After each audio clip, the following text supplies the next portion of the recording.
COMW podcast. Today's episode, Daily Self-Care for Anxiety. Evidence-based techniques that actually work.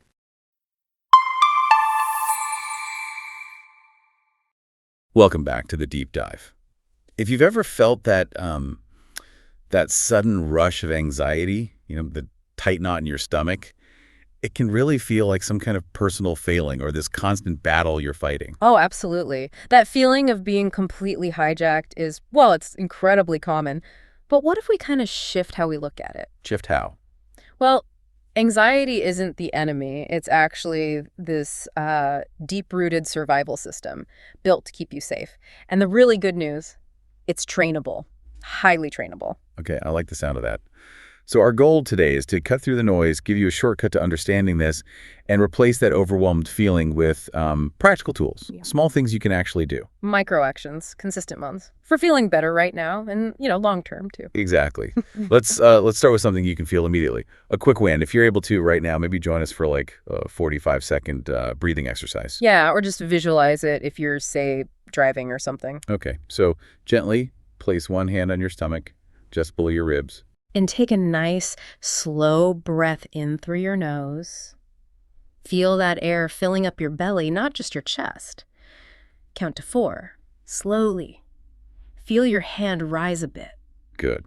Now, purse your lips just slightly, almost like you're going to whistle, and breathe out slowly. Really push that air out gently.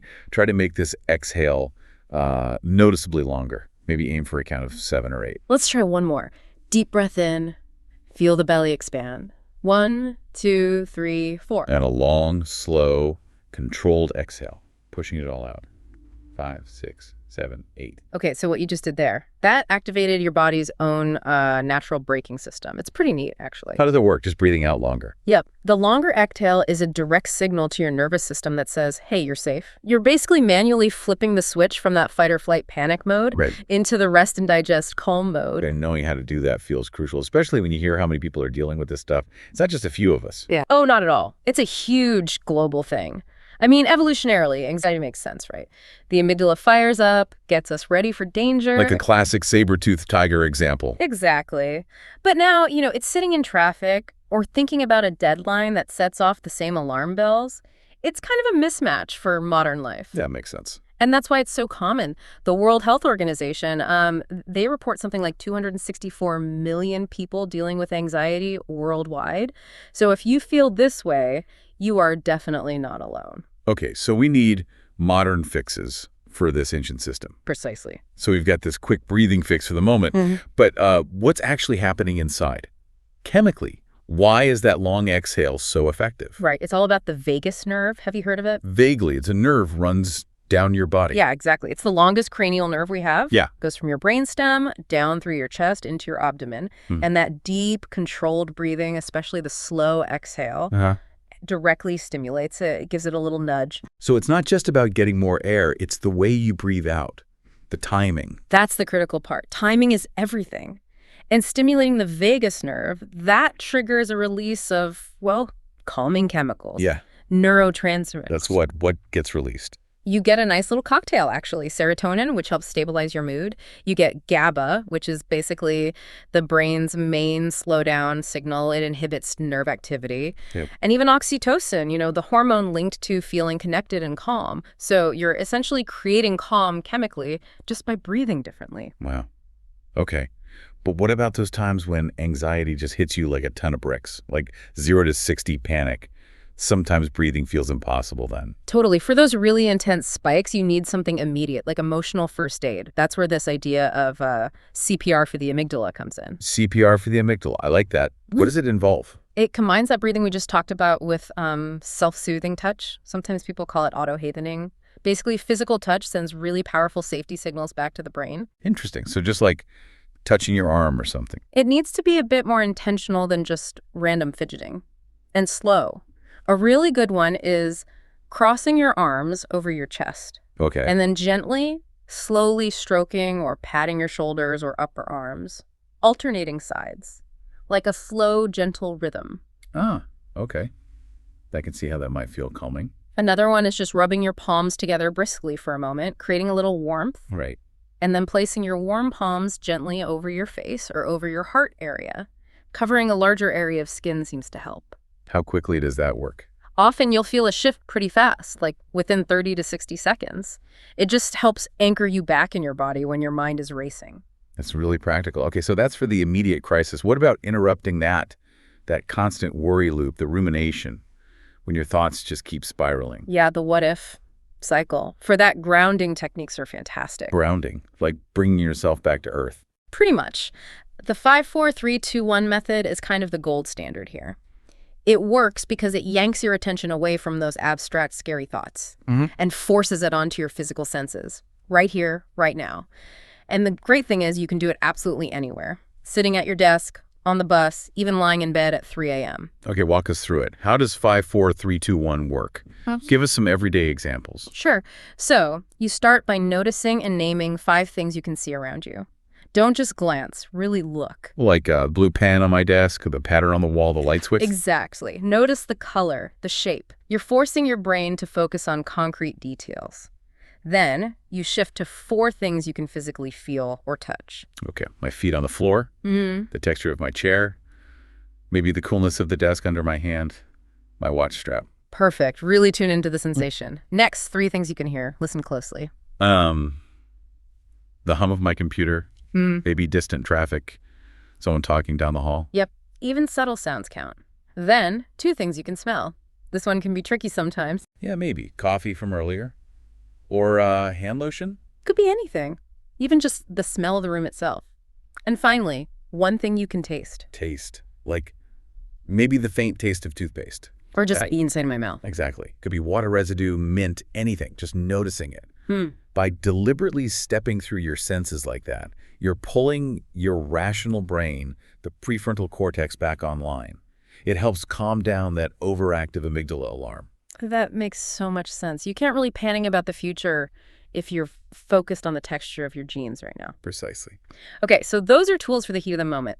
But how do we build up our defenses long term? You mentioned sources talking about consistency over intensity, focusing on daily self-care pillars. Right. We sort of synthesize this from various guidelines, often grouped under frameworks like PUCRS, focusing on what builds real, practical resilience. And yeah, consistency is everything. Little bits, often. So what are these pillars? Well, the absolute foundation is sleep. We really can't overstate this. Aiming for that solid 7 to 9 hours a night. Why is sleep so critical for anxiety? The data is pretty stark, actually. Sleeping less than 7 hours, it can increase the activity in your amygdala, that threat detection center, by something like 60%. 60%? Wow. Yeah. So when you're chronically sleep deprived, your brain is basically primed to see threats everywhere. It's like being constantly on edge. Okay, sleep is non-negotiable. What's next? Movement. And we hear about exercise all the time, right? But often just for physical fitness. Yeah, weight loss or muscles. But the impact on your brain chemistry, specifically for anxiety, is huge. You don't need to run a marathon. Just 30 minutes of moderate movement daily, like a brisk walk, releases endorphins, serotonin. That's good stuff. Exactly. There was one study, really encouraging, showed a 30-minute daily walk cut anxious symptoms by 40% in just 8 weeks. 40% from a daily walk. That's a fantastic return on investment. Isn't it? Huge bang for your buck, time-wise. Okay, sleep, movement, what else? Mindfulness. And I know this word can sometimes feel a bit intimidating or vague. Yeah, like you need to sit on a cushion for an hour chanting. Not at all. It can be super simple. Just 5 minutes focusing on your breath, noticing it go in and out. That's a perfect start. And the goal there is? To train your mind to observe your thoughts without automatically getting swept away by them. To notice the worry, but not necessarily believe it or spiral with it. It cuts down that rumination. And that helps over time. Definitely. Consistent practice, even short bursts, can lead to significant reductions in anxiety symptoms, maybe up to 40% according to some research. It builds mental muscle. Sleep, movement, mindfulness. Is there a 4th pillar? Yes. Looking at dietary adjustments, specifically reducing things that artificially stimulate your nervous system. Okay, like what? Caffeine is a big one. For some people, anything over about 200 milligrams a day, that's roughly 2 cups of coffee, can actually mimic the physical sensations of anxiety or even a panic attack. Oh, I didn't realize the limit was that low for some folks. Yeah, it creates unnecessary jitters and stress. And the other major player is refined sugar. Ah, the sugar crash. Exactly. Those spikes and crashes in energy really mess with your mood stability. So simple swaps, like maybe an herbal tea instead of that third coffee, can make a surprising difference. Okay, so we're regulating the body with sleep, movement, diet. What about retraining the mind itself? Yeah. You mentioned journaling earlier, not just as a diary, but as mental hygiene. Yes, absolutely. Think of journaling as a way to get the chaotic thoughts out of your head and onto paper or screen. How does that help? Just the act of translating abstract worries into concrete words forces a kind of structure and clarity. It organizes the jumble, frees up mental space. Is there a specific way to do it that's particularly helpful for anxiety? A really practical method is the 2-column journal. Simple but effective, left column. Yeah. You write down the specific worry or anxiety, Okay. right column. You write down the very next helpful action you can take related to that worry. It shifts you from just feeling stuck in the worry To actually doing something about it, agency. Exactly. Turns passive worry into active problem solving. Let's try an example. Say, left column. I'm really stressed about this big work presentation next week. What goes in the right column? The key is breaking it down into small, manageable steps. So the action column might say, okay, today, prepare the first 5 slides. Tomorrow, rehearse the intro for 3 minutes. By Wednesday, ask Sarah for feedback. See, small, concrete actions. Takes the huge, scary thing and makes it doable. Okay, what about something more personal? Left column. Feeling really insecure about making this big financial decision. Right, action column could be, tonight, research option A versus option B for 1 hour. Tuesday, schedule call with financial advisor by Friday. Make a simple pros and cons list. It guides you towards gathering information and making a plan. That makes a lot of sense. It moves you forward. And, for people who maybe aren't big on pen and paper. Oh, for sure. Lots of people find apps really helpful to get started, especially with things like mindfulness or just tracking habit. You mean like Headspace or Calm, Insight Timer? Exactly. Those are popular ones. Honestly, the best app is the one you'll actually open and use consistently. Find one that clicks for you. Consistency again. He keeps coming back to that. It really is the secret sauce.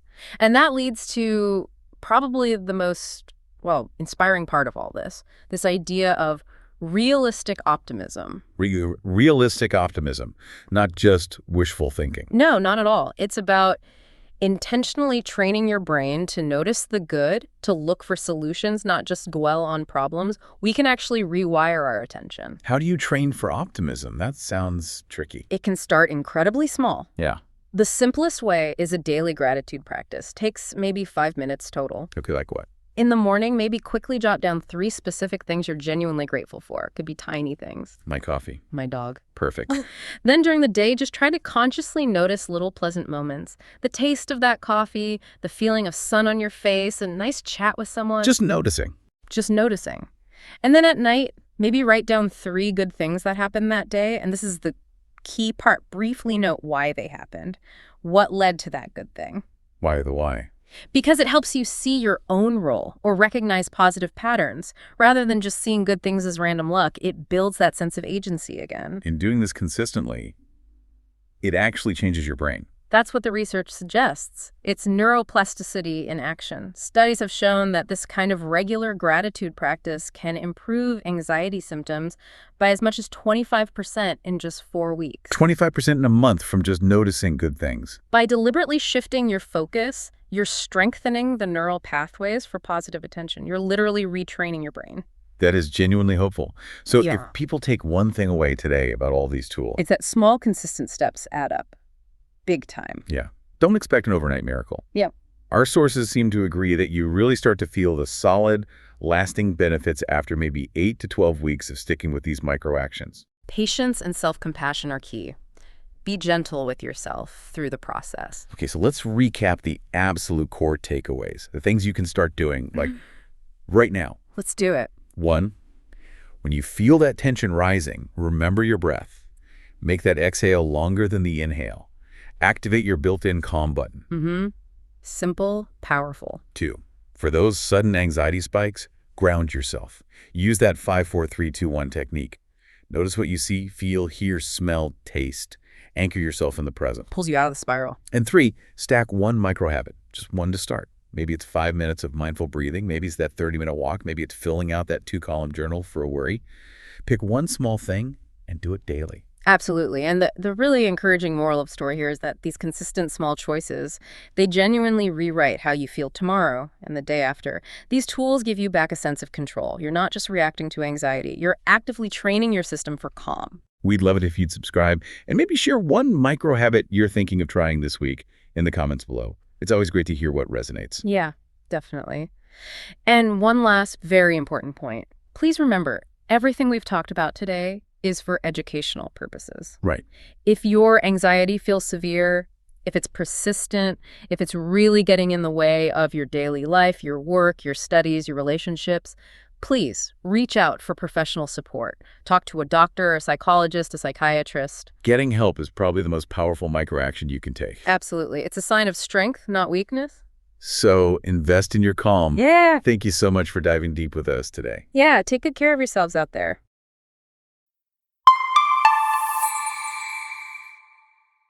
Thanks for tuning in. If you found this podcast helpful, please leave a like and subscribe to our channel for more content like this. Do you have any questions or want to suggest a topic? Just let us know in the comments. See you in the next episode. See you later.